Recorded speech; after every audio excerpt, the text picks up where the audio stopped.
Stenosis की बात कर लेते हैं, सर्वाइकल जैसे आप कह रहे हैं या लंबर स्टीनोसिस, ये बेसिकली होता, इसकी क्या वजह आप क्या समझते हैं क्यों होती है? सर ये भी बहुत अहम सवाल है। बेसिकली हमारे पास एक सबसे बड़ी वजह वो डिजेनरेटिव जॉइंट डिजीज है। बिल्कुल हमारे बॉडी के अंदर आर्थराइटिस डेवलप हो रहा है with the passage of time. जैसे जैसे उम्र बढ़ती है हमारे बॉडी के स्ट्रक्चर्स कमज़ोर होना शुरू हो जाते हैं, हमारी हड्डियाँ कमज़ोर हो रही हैं, हमारे मसल्स कमज़ोर हो रहे हैं और उसकी वजह से हमारे जो स्ट्रक्चरल चेंजेस हैं वो आना शुरू हो जाते हैं।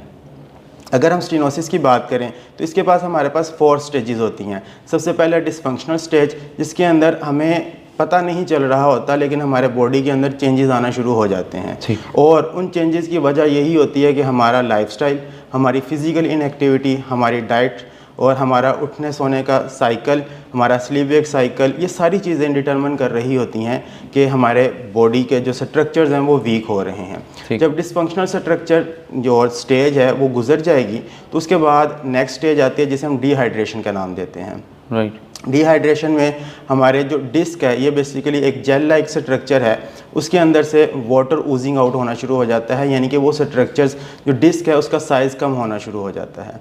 जब डिस्क का साइज़ कम होना शुरू हो जाएगा तो उसके बाद अल्टीमेटली कोलैप्सिंग स्टेज की तरफ चला जाएगा।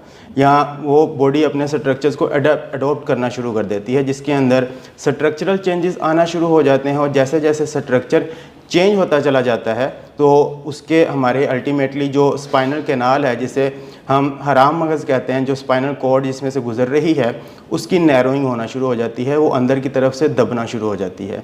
यहाँ पर स्टीनोसिस की 3 मेजर टाइप्स होती हैं, जिसे हम सेंट्रल स्टीनोसिस, उसके साथ साथ पेरिफेरल स्टीनोसिस और जो मोस्ट इम्पोर्टेंट है फोरामिनल स्टीनोसिस। ठीक।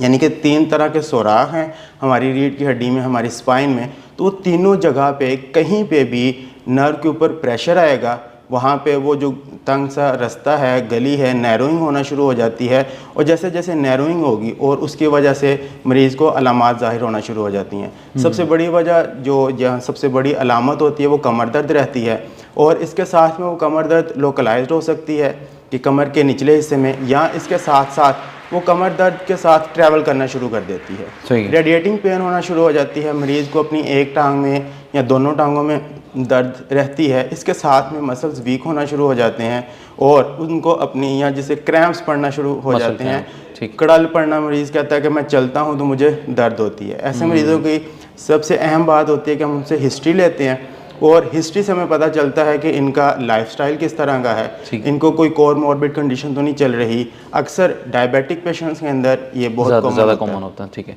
मसल्स वीक हो रहे हैं, प्रेशर ज़्यादा आ रहा है और उसके साथ में उनको अलामात ज़ाहिर होना शुरू हो जाती है।